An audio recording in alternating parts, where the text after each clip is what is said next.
Good morning, students. We are discussing molecular bonding and structure.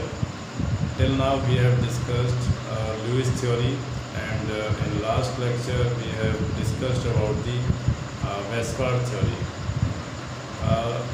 When we know about the concepts of Vespard theory, then we find that it is actually not a quantitative explanation of molecular bonding. So it has some limitations. अगर हम बात करें Vespard theory की,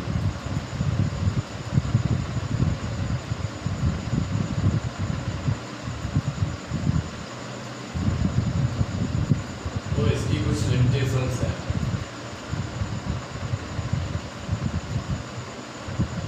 first क्या है? It is not a quantitative explanation. मतलब इसने जो बोल दिया है ना, वो एक तरीके से क्या है, अजम्पशंस थे, पोस्टुलेट्स थे, लॉजिक तो था उसमें, लेकिन उसका कोई क्वांटिटेटिव एक्सप्लेनेशन नहीं था. जैसे कई मॉलिक्यूल्स थे है ना, जैसे CH4, इसका बॉन्ड एंगल होता है 109.28 और वाटर का बॉन्ड एंगल है दैट इज 104. तो यहाँ से ये 109 से 104 डिक्रीज हो गया.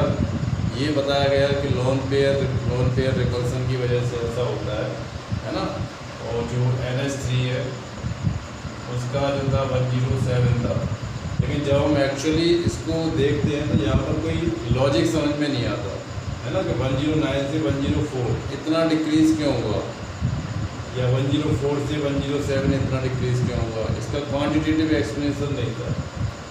और हम बात करें तो बैलेंस, ये जो है वेस्पार्ड थ्योरी, बैलेंस है, इलेक्ट्रॉन पेयर रिपल्सन, इसमें एनर्जी का भी कोई एक्सप्लेनेशन नहीं था है ना. कोई हमारे 2 एटम्स हैं और वो जब एक दूसरे से कंबाइन कर रहे हैं तो उसमें एनर्जी के पॉइंट ऑफ व्यू से क्या चेंजेज आते हैं है ना. तो एक्चुअल में जो बॉन्डिंग टेक्स प्लेस होती है उसका इन डेप्थ एनालिसिस इस थ्योरी में नहीं था. तो इसको यानी इसकी जो लिमिटेशंस थे उसका क्वांटिटेटिव एक्सप्लेनेशन करना. और हमने पढ़ा था quantum mechanical theory, quantum mechanical theory, latest theory है एटम की, वो हमारी क्या है, क्वांटम मैकेनिकल थ्योरी. इसका इसमें कोई है ना रोल नहीं था. इसको भी हमें क्या करना था, इसमें इंट्रोड्यूस करना था. हम इसके पॉइंट ऑफ व्यू से भी मॉलिक्यूलर बॉन्डिंग को क्या करेंगे, एक्सप्लेन करेंगे. ठीक है. तो उसके लिए एक नई theory I, that is PVT. PVT stands for Valence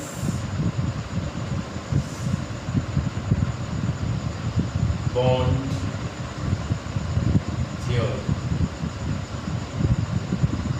ठीक है, ये बहुत बड़ी थ्योरी है और हम बात करें तो ये पूरी तरीके से क्वांटम मैकेनिकल मॉडल के ऊपर है और इसको हम ओवरलैपिंग थ्योरी भी कहते हैं. और ये मैथमेटिकल एक्सप्लेनेशन भी देती है.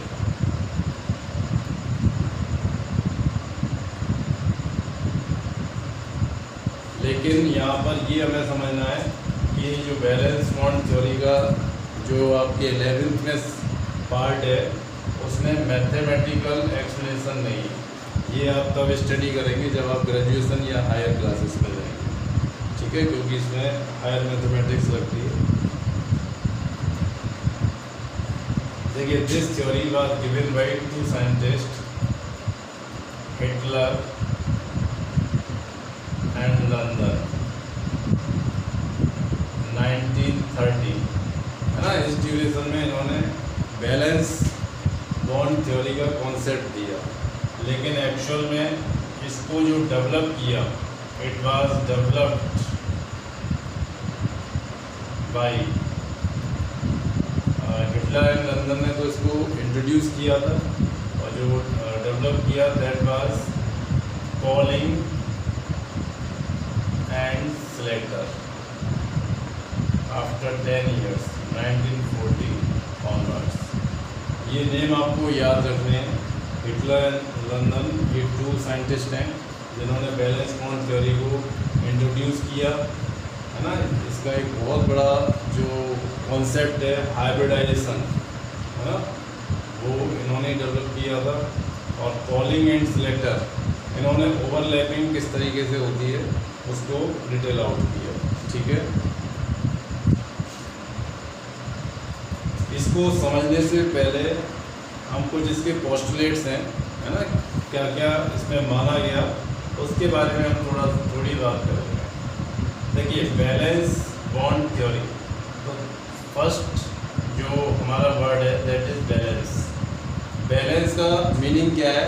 ये सेम मीनिंग है जो वेस्पार्ड से निकल करके आया कि बैलेंस कोई भी हमारा जब मॉलिक्यूल बनता है तो मॉलिक्यूल में जो मेन रोल होता है ना, मॉलिक्यूल में मेन जो रोल होता है वो एटम्स के बैलेंस सेल का ही होता है, ठीक है। और बैलेंस सेल में भी किसका होता है? बैलेंस इलेक्ट्रॉन्स का।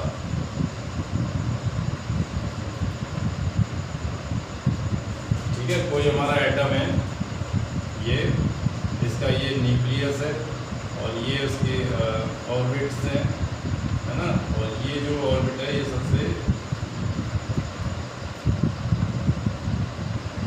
बाहर वाली ऑर्बिट है, इसको हम क्या बोलते हैं? Balance cell. ये एटम हमारा ए है ना। बैलेंस सेल में जो इलेक्ट्रॉन्स होते हैं, ये देखिए ये इलेक्ट्रॉन है हमारा, ये क्या है? Balance electrons.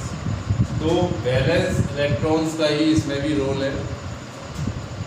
इन्होंने क्या बोला कि जो बैलेंस इलेक्ट्रॉन्स होते हैं वो कहाँ पर होते हैं? बैलेंस सेल या ऑर्बिट्स में होते हैं, है ना। सेल को हम क्या बोलते हैं? ऑर्बिट भी कह सकते हैं, बैलेंस ऑर्बिट, है ना। और ऑर्बिट के अंदर क्या होते हैं? ऑर्बिटल्स।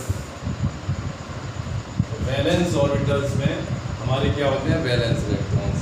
अब एक एटम ए है और दूसरा एटम हमारा क्या है? बी। ए और बी दोनों जो एटम्स हैं उनके इलेक्ट्रॉन्स, है ना, ऑर्बिटल के साथ एक दूसरे के पास आते हैं, यानी इनकी क्या होती हैं? ऑर्बिटल्स।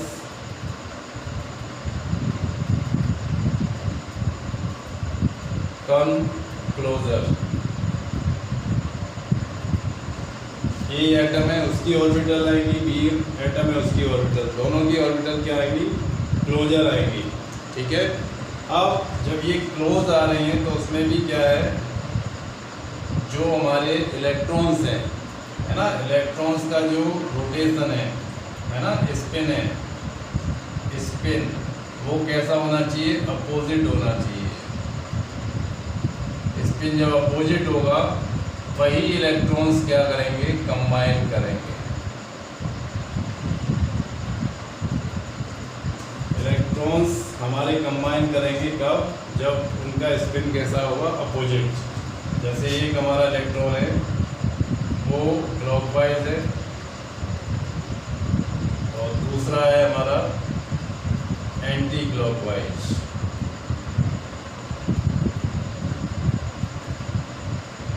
ठीक है, तो ये ए एटम का और ये बी एटम का है। जब ये एक दूसरे के पास आएंगे तो यहाँ पर क्या होगा? बॉन्डिंग फॉर्मेशन होगी, है ना, इस तरीके से। अभी ये क्या है? एक दूसरे के अपोजिट इलेक्ट्रॉन्स हैं। जब अपोजिट इलेक्ट्रॉन्स एक दूसरे के क्लोज आएंगे then they will form a bond. अब देखिए यहाँ पर अपोजिट स्पिन वाले इलेक्ट्रॉन्स तो आ गए, उसके बाद क्या होता है? ये जो बॉन्डिंग बनाते हैं, बॉन्डिंग से पहले इनमें क्या होता है? जो ऑर्बिटल्स होती हैं इनकी ओवरलैपिंग होती है। ऑर्बिटल्स की क्या होगी? ओवरलैपिंग। ओवरलैपिंग का मतलब होता है एक हमारी ऑर्बिट जो ऑर्बिटल है वो किस तरीके से है ना, और दूसरी ऑर्बिटल है वो हमारी इस तरीके से। जब ये एक दूसरे की क्लोज आएंगी तो इसमें क्या होगा, ओवरलैपिंग होगी। ओवरलैपिंग किस तरीके से होगी,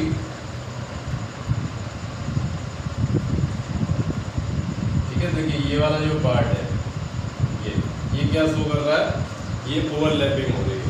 ओवरलैपिंग का मतलब है वो एक दूसरे के पास बहुत क्लोज आ गए और पार्सली उन्होंने क्या किया, बॉन्ड बना लिया। देखिए अभी जो आयनिक बॉन्ड होता था उसमें क्या होता था, पॉजिटिव चार्ज या नेगेटिव चार्ज दोनों एक दूसरे के पास आ गए और एक दूसरे के इलेक्ट्रिक फील्ड में आ गए, ठीक है, और इस तरीके से वो टच कर रहे हैं। लेकिन कोवलेंट बॉन्ड में क्या होता है कि इनकी जो ऑर्बिटल्स हैं, ये इसकी ऑर्बिटल है, इसकी ऑर्बिटल, दोनों एक दूसरे के ये टच नहीं कर रहे हैं आयनिक बॉन्ड की तरफ, बल्कि क्या है, ये थोड़े से अंदर पेनिट्रेट करते हैं। ये पेनिट्रेशन जो होता है इसको हम क्या बोलते हैं, ओवरलैपिंग, ठीक है। जितनी ओवरलैपिंग हाई होगी उतना ही हमारा बॉन्ड स्ट्रॉन्ग होगा। देखिए बहुत इंपॉर्टेंट पॉइंट निकल के आया, ओवरलैप कर रहे हैं तो इससे क्या पॉइंट निकल कर के आया, हायर दी ओवरलैपिंग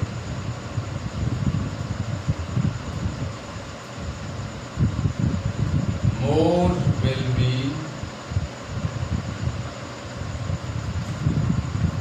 strength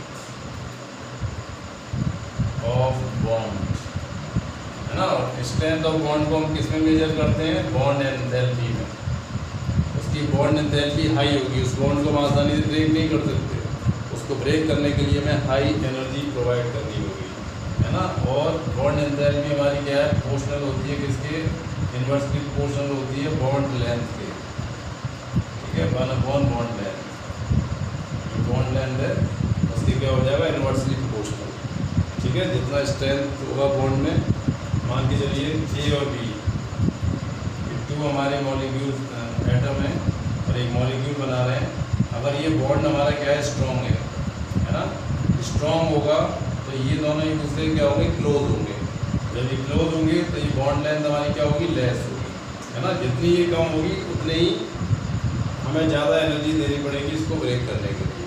अगर मान के लिए बॉन्ड हमारा इस तरीके से हो तो ये बॉन्ड लेंथ हमारी हाई हो गई, तो जब बॉन्ड लेंथ हाई हो जाएगी तो इसको हम लेस एनर्जी से क्या कर सकते हैं, ब्रेक कर सकते हैं, ठीक है।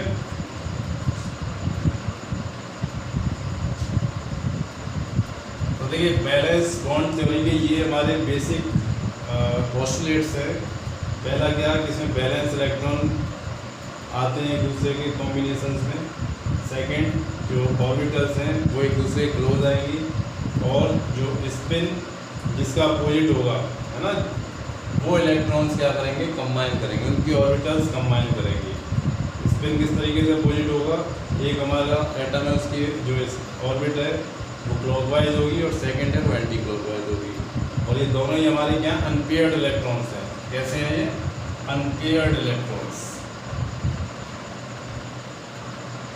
ठीक है। ये हमको रिमेंबर रखना है कि बैलेंस सेल में भी कौन से इलेक्ट्रॉन पार्टिसिपेट करेंगे, अनपेयर्ड इलेक्ट्रॉन्स। जो पेयर्ड हैं, जो ऑलरेडी बॉन्डेड हैं या लॉन पेयर हैं, वो यहाँ पर बॉन्डिंग नहीं करेंगे, यहाँ पर कौन से करेंगे, अनपेयर्ड इलेक्ट्रॉन्स। अनपेयर्ड इलेक्ट्रॉन्स होंगे और कैसे होंगे, उनका स्पिन अपोजिट होगा, ठीक है।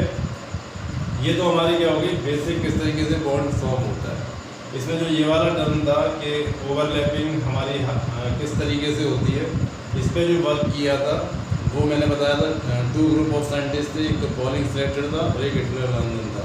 हिटलर लंदन ने यहाँ तक दिया था और ओवरलैपिंग को और डिटेल आउट किया किसने, पॉलिंग एंड सिलेक्टर ने, ठीक है।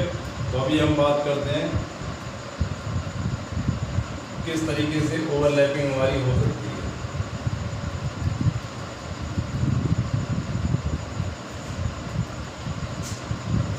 अभी देखिए बैलेंस बॉन्ड थ्योरी के हमारे 2 इम्पोर्टेंट कॉन्सेप्ट्स हैं। पहला कॉन्सेप्ट है हमारा यहाँ पर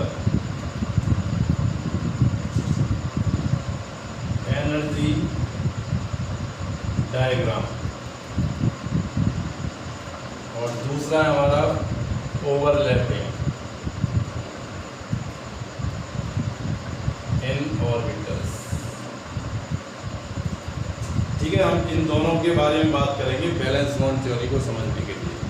सबसे पहले हम एनर्जी डायग्राम को देख लेते हैं कि जब दो एटम एक दूसरे के क्लोज आते हैं और वो मॉलिक्यूल बनाते हैं तो उससे जो मॉलिक्यूल या पूरा सिस्टम जो है मॉलिक्यूल भी एक सिस्टम है ना, उसकी एनर्जी पर क्या इफेक्ट पड़ेगा वो हम थोड़ा सा देख लेते हैं। देखिए मान के चलिए इससे हमें एक और क्वेश्चन का आंसर मिलता है कि वाई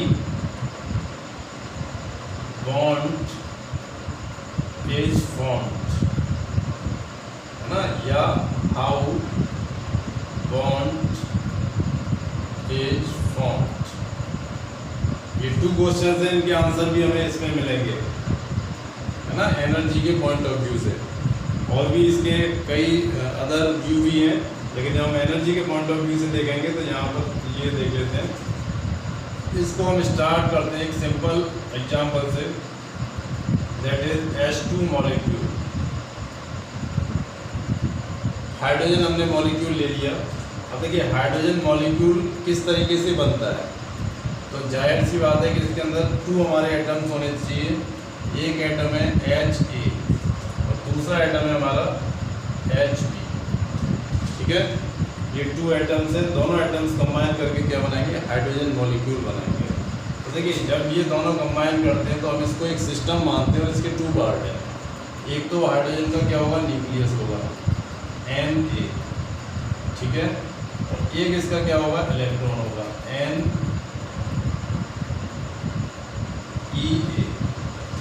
ये न्यूक्लियस है इस एटम का और ये इलेक्ट्रॉन है इस एटम का, ठीक है। सेम वे में ये जो हाइड्रोजन है इसका भी एक न्यूक्लियस होगा Nb और एक इसका इलेक्ट्रॉन होगा Eb, ठीक है। यहाँ तक क्लियर हो रहा है आपको। ये 2 एटम्स हैं, एक हाइड्रोजन का A एटम है, ये हाइड्रोजन का B एटम है, दोनों मिलकर क्या बनाएंगे, हाइड्रोजन मॉलिक्यूल बनाएंगे H2। लेकिन कैसे बनाएंगे वो हम समझ रहे हैं यहाँ पर। तो देखिए यहाँ पर एक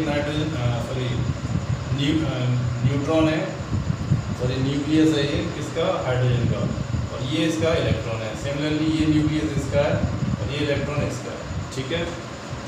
अब देखिए यहाँ पर कुछ फोर्सेस वर्क करते हैं। कैसे फोर्स वर्क करेंगे, ये वाला न्यूक्लियस इस वाले इलेक्ट्रॉन को क्या कर रहा है, अट्रैक्ट कर रहा है, क्योंकि ये इसका है, ठीक है। उसी तरीके से ये वाला न्यूक्लियस इसको अट्रैक्ट कर रहा है क्योंकि ये इसी का पार्ट है, ठीक है। इसी के साथ एक और यहाँ पर क्या होगा, न्यू अट्रैक्शन फोर्स वर्क करेगा इस वाले और इस वाले के बीच में। इस वाले का न्यूक्लियस दूसरे के इलेक्ट्रॉन को अट्रैक्ट करेगा। क्यों अट्रैक्ट करेगा, ये पॉजिटिव पार्ट है और ये कैसा पार्ट है, नेगेटिव पार्ट है। ऐसे ये पॉजिटिव पार्ट है और ये कैसा है, नेगेटिव पार्ट है, ठीक है।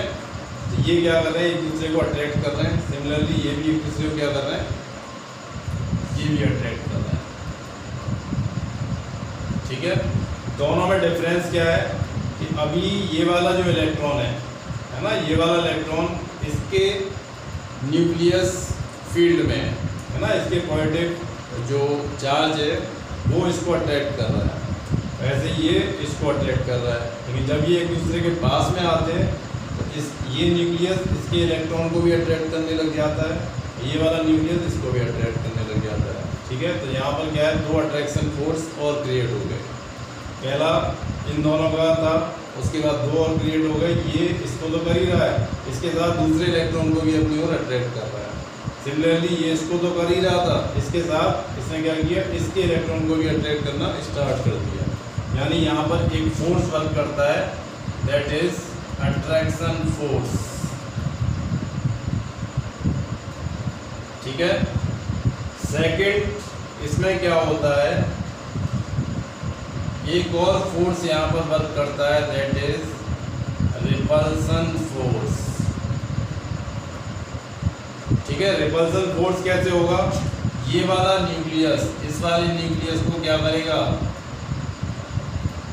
रिपेल करेगा। क्यों करेगा, दोनों पॉजिटिव है, ठीक है। ये वाला एटम इस वाले एटम के क्या हो रहा है, पास में आ रहा है, ठीक है। पास में क्यों आ रहा है, क्योंकि ये न्यूक्लियस इस इलेक्ट्रॉन को खींच रहा है, अपने को तो रखेगा ही अपने पास, और ये वाला न्यूक्लियस इस वाले इलेक्ट्रॉन को तो अपने पास रखेगा ही और इसको भी अट्रैक्ट कर रहा है। यानी इनके बीच में एक अट्रैक्शन फोर्स वर्क कर रहा है, इस वजह से दोनों एक दूसरे के क्लोज आ रहे हैं, है ना। ये क्लोज जा रहे हैं, लेकिन इन बिटवीन इनके बीच में एक और फोर्स वर्क कर रहा है, that is repulsive force. Repulsive force क्या काम करता है कि इन न्यूक्लियस को, दोनों को एक दूसरे के बिल्कुल पास नहीं आने देगा और इनको एक डिस्टेंस पर मेंटेन रखेगा, है ना। इनको रिपेल करेगा, दूर रखेगा, एक सर्टेन लिमिट है ना, वहाँ तक ही इनको आने देगा। ऐसे ये इलेक्ट्रॉन इन इलेक्ट्रॉन को भी क्या करेगा, रिपेल करेंगे। क्या करेंगे, ये रिपेल करेंगे इस तरीके से, ठीक है। यानी यहाँ पर 2 टाइप्स के फोर्सेस वर्क कर रहे हैं इस पूरे सिस्टम में। ये मैंने एक सिस्टम बनाया है, उसमें एक अट्रैक्शन फोर्स है और दूसरा रिपल्सिव फोर्स है। या अट्रैक्शन फोर्स अट्रैक्ट कर रहे हैं और ये रिपेल कर रहे हैं। तो अब देखिए, एक तो चाहता है कि पास में आ जाए और एक चाहता है कि ये दूर रहें। तो फाइनल रिजल्ट क्या होगा, तो रिजल्ट इस बात से डिसाइड होगा कि ये जो दोनों फोर्स हैं इसमें विच वन इज ग्रेटर, कौन सा बड़ा है। तो मान के चलिए ये वाला फोर्स हमारा क्या है, ग्रेटर है। Attraction force is greater than repulsion force. देखिए, जैसे ही ये कंडीशन आएगी, अट्रैक्शन फोर्स ग्रेटर हो गया इस सिस्टम के लिए, तो क्या होगा, ये दोनों कंबाइन हो जाएंगे और कंबाइन होने के बाद क्या बनाएंगे, H2 मॉलिक्यूल बना सकेंगे, ठीक है। ये इसका एनर्जी पॉइंट ऑफ व्यू था।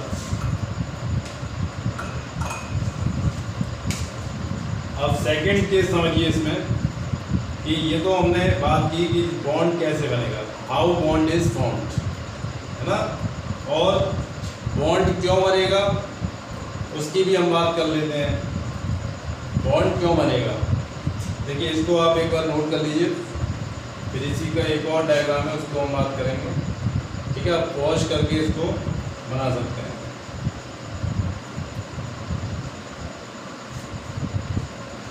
देखिए एक्चुअल में क्या है कि अगर हम एनर्जी लेवल डायग्राम की बात करें,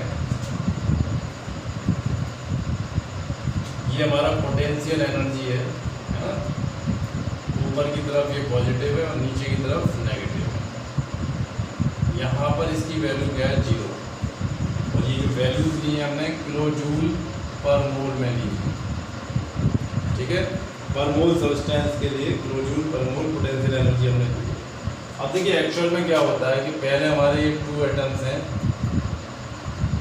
ये हाइड्रोजन का Ha है और ये हाइड्रोजन का Hb है ना। उस समय पर इनकी जो एनर्जी होगी वो इस तरीके से होगी, यहाँ पर 0 के आसपास होगी, ठीक है।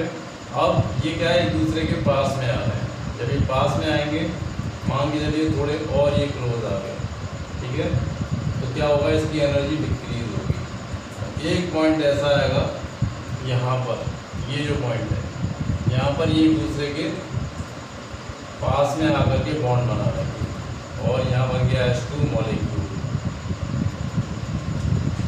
ठीक है। जिस जगह पर हमारा बॉन्ड फॉर्मेशन होता है वहाँ पर पोटेंशियल एनर्जी की वैल्यू क्या होगी, मिनिमम हो जाएगी, है ना।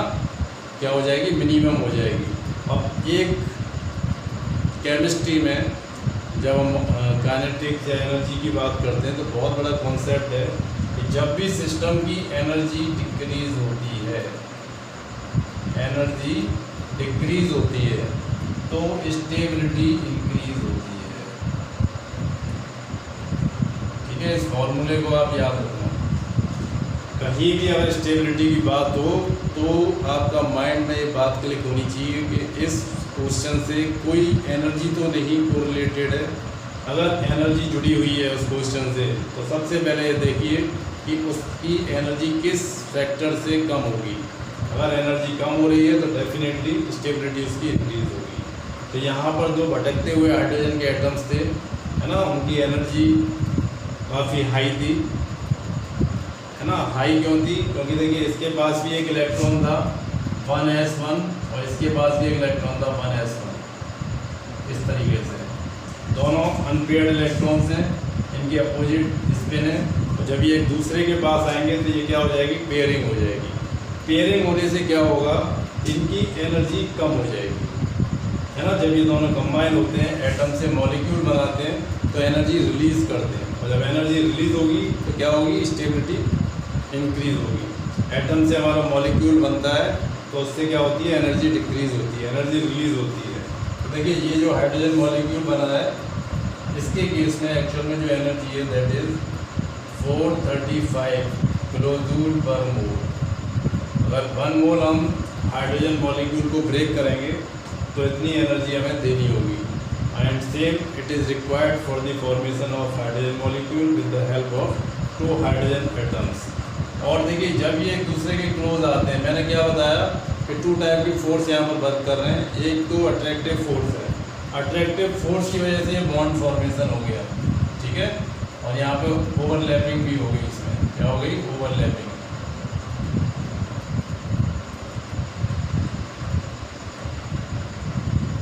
ठीक है, ये ओवरलैपिंग हो गई। लेकिन ओवरलैपिंग भी हमारी क्या है, इस तरीके से इतनी ही हुई है।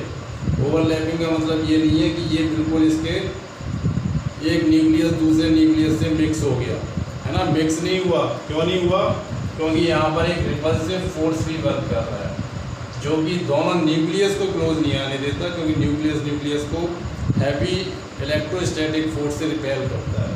ठीक है, एक सर्टेन डिस्टेंस होती है, इंटरएटॉमिक डिस्टेंस है, केवल वहीं तक ये पास आकर के ओवरलैप करते हैं और कोवलेंट बॉन्ड फॉर्म कर लेते हैं। ठीक है, और हाइड्रोजन के केस में जो इनकी डिस्टेंस है दैट इज 74 पिकोमीटर। ठीक है, इन दोनों की जो बॉन्ड लेंथ है वो कितनी है, 74 पिकोमीटर। 1 न्यूक्लियस से यहाँ से और यहाँ तक, इन दोनों की जो रेडियस है इसका हाफ कर देंगे तो वो कितनी हो जाएगी, 74 पिकोमीटर। यानी इस रेंज तक ये एक दूसरे के क्लोज आ जाते हैं, और उससे इतनी एनर्जी हमारी रिलीज होती है। एनर्जी रिलीज हो रही है, इसका मतलब क्या है, स्टेबिलिटी होगी। तो देखिए यहाँ से हमारे दोनों क्वेश्चंस के आंसर आपको मिल गए। पहला, how bond is formed, bond कैसे बनता है, तो उसमें हमने बताया कि न्यूक्लियस का जो अट्रैक्शन फोर्स है अगर वो हाई होगा तो बॉन्ड फॉर्मेशन होगा, रिपल्सिव फोर्स वहाँ पर कम होगा। Second, why bond is formed, bond क्यों बनेगा, क्योंकि देखिए यहाँ पर अनपेयर्ड इलेक्ट्रॉन थे, अपोजिट स्पिन के थे, इनको क्या मिल गया, पेयरिंग मिल गई, है ना, इनका पेयरिंग हो गया। और दूसरा, सिस्टम की एनर्जी डिक्रीज हो गई। सिस्टम की एनर्जी डिक्रीज हो जाएगी तो क्या होगा, स्टेबिलिटी इंक्रीज होगी। ठीक है, ये हमारी बैलेंस बॉन्ड थ्योरी की बेसिक था, जो कि हम एनर्जी डायग्राम के रिस्पेक्ट में बात कर रहे हैं। अब इसका जो सेकेंड पार्ट है,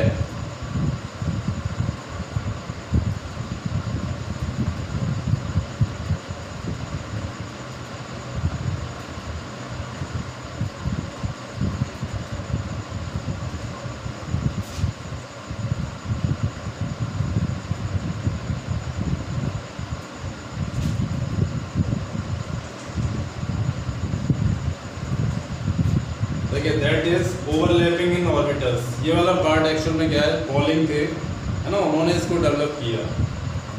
तो देखिए ओवरलैपिंग जो होती है हमारी, वो एक्चुअल में क्या है,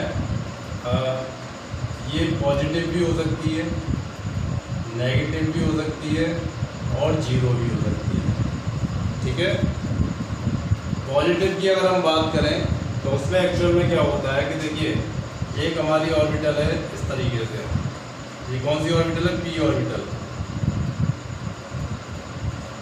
और जब भी देखिए ऑर्बिटल एक्चुअल में क्या होता है, ऑर्बिटल वो जोन होता है जहाँ पर इलेक्ट्रॉन को, है ना, फाइंड करने की प्रोबेबिलिटी मैक्सिमम होती है ना। इसको फाइंड करने की प्रोबेबिलिटी क्या है, वहाँ पर मैक्सिमम है। और ये एक वेव के फॉर्म में चलता है इस तरीके से। अगर ऊपर वाले डायरेक्शन में तो पॉजिटिव वेव फंक्शन होगा, नीचे होगा तो नेगेटिव वेव फंक्शन, ये पॉजिटिव, ये नेगेटिव, ये पॉजिटिव। ठीक है, तो उसी तरीके से इस ऑर्बिटल को अगर हम रिप्रेजेंट करें तो ये पॉजिटिव, ये नेगेटिव। और इसके पास एक और ऑर्बिटल है ना, दैट इज पॉजिटिव नेगेटिव। अगर ये दोनों एक दूसरे से मिलकर के क्या करें, ओवरलैपिंग करें, है ना, तो वहाँ से जो हमारा फाइनल ओवरलैपिंग होगी वो किस तरीके से होगी, इस तरीके से।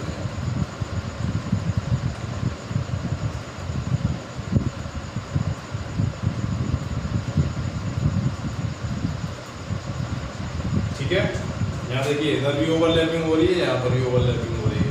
तो इसको हम क्या बोलेंगे, पॉजिटिव से क्या है, पॉजिटिव यहाँ पर मिक्स हो रहा है, तो ये कैसा हो जाएगा, पॉजिटिव ओवरलैपिंग हो जाएगी। एक केस ऐसा भी हो सकता है, यहाँ पर ये पॉजिटिव है, ये नेगेटिव है, और इसके साथ जो मिक्स हो रहा है ये नेगेटिव पॉजिटिव हो जाए, है ना। जब इसको हम मिक्स करेंगे तो यहाँ से जो हमें फाइनल मिलेगा वो किस तरीके से मिलेगा, देखिए इस तरीके से।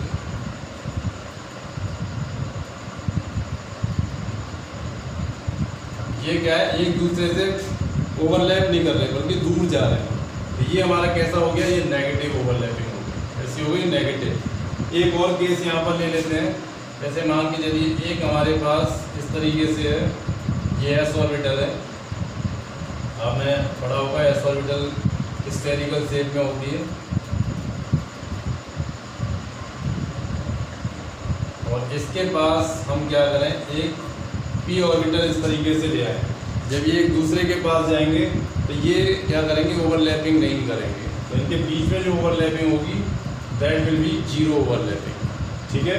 तो ये 3 टाइप से हमारी ओवरलैपिंग इनके बीच में हो सकती है, लेकिन यहाँ पर हमें ये बात याद रखनी है कि जब भी पॉजिटिव ओवरलैपिंग होगी तो उससे हमारा क्या होगा, बॉन्ड फॉर्मेशन होगा, ये याद रखिए, ठीक है।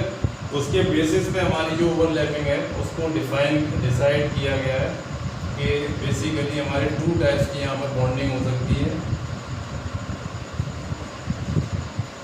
ओवरलैपिंग के टाइप्स की बात अगर हम करें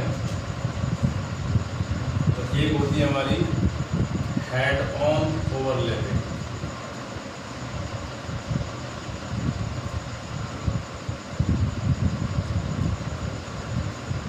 and the second one is side on overlapping.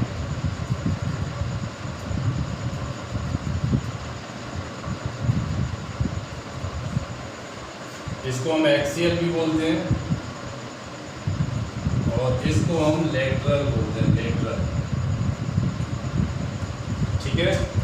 देखिए हेड ऑन ओवरलैपिंग का मतलब है कि एक जो ऑर्बिटल है उसका हेड और दूसरे का हेड, दोनों के हेड क्लोज आए और वो ओवरलैप करें। तो देखिए ये जो ओवरलैपिंग है ये फर्दर हमारी 3 टाइप्स की हो सकती है,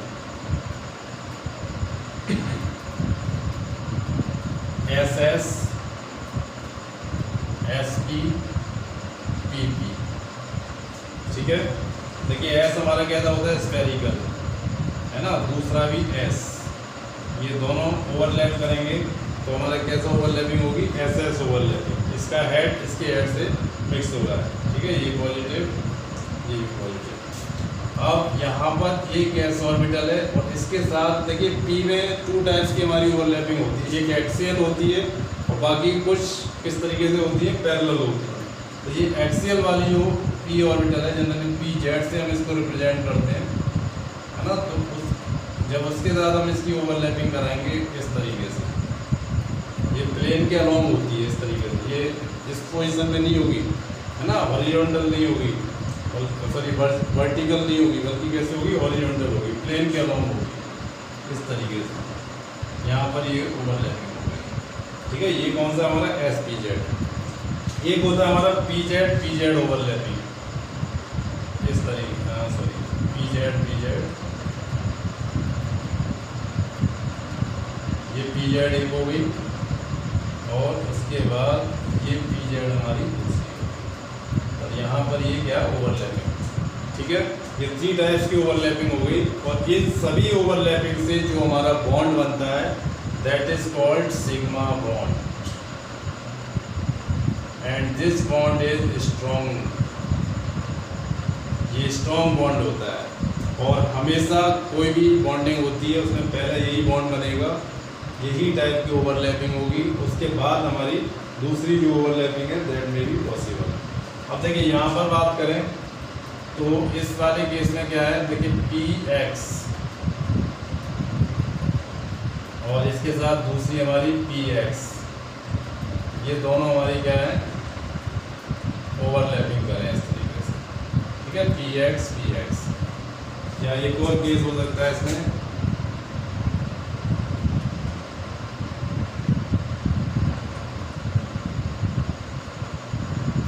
PY, ठीक है। है, ये क्या होती हैं, पैरेलल होती हैं या वर्टिकल पोजीशन में होती हैं, और इसमें जो ओवरलैपिंग है दैट इज साइड ऑन। इनके साइड, ये पहली ऑर्बिटल है, इसका साइड और इसका साइड, ये दोनों एक दूसरे के क्लोज आती हैं और फिर इंटरमिक्सिंग होती है। तो एक ऊपर की तरफ इसमें होती है और एक डाउन साइड होती है, ठीक है। इसमें डबल ओवरलैपिंग यहाँ पर होती है, तो 2 लोब्स फॉर्म होते हैं। और इसको हम शो करें तो ये इस तरीके से एक्सेल में शो होता है। तो ये हमारी एक्सेल है, इसके ऊपर भी है और इसके नीचे भी। ये हमको जो शो हो रहा है ये क्या है, इलेक्ट्रॉन डेंसिटी।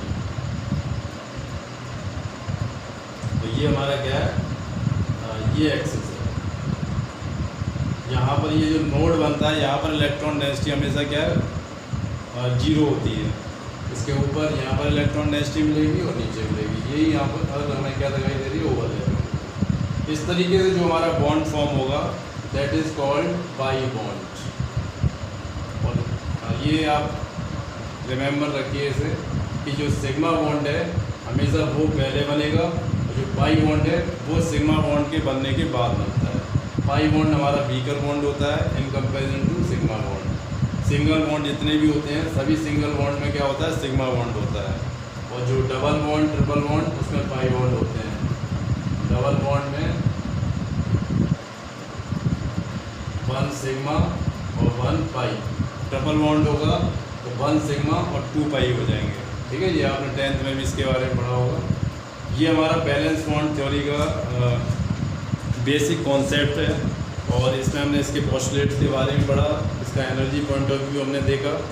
नेक्स्ट क्लास में हम कुछ मॉलिक्यूल्स की फॉर्मेशन बीवीटी के अकॉर्डिंग स्टडी करेंगे, और एक बहुत बड़ा कॉन्सेप्ट जो कि बीवीटी से ही ड्राइव हुआ है दैट इज़ हाइब्रिडाइजेशन, उसके बारे में हम डिस्कस करेंगे, ठीक है। आप एक बार इसको वीडियो को 2 टाइम देखिए, और इसके अलावा जो आपके टेक्स्ट बुक हैं एक बार उससे भी स्टडी करिए ताकि आपके कॉन्सेप्ट्स क्लियर हो जाए, ठीक है। Thank you.